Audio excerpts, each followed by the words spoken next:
Greetings, everyone. This is Peter DeAuger, and this is the one of many webinars I've done now.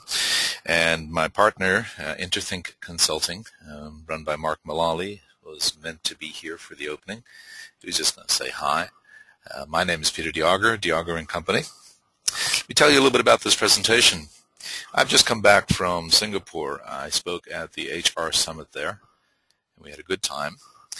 But about 7 days before I headed out, they sent me an email and said, "Peter, we'd like you to do a session on organizational development." I said, "I've never spoken on that before, although I have some experience with it." They said, "Well, can you do it? You know, no excuses. Can you do it?" And I said, "Sure."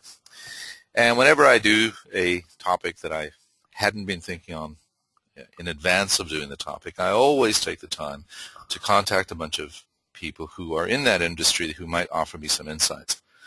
And I did that, and it's always interesting, especially when you start talking about things that are filled with buzzwords, like human resources, for one thing, which a lot of people are beginning to take exception to. They don't see people as resources, they see people as people.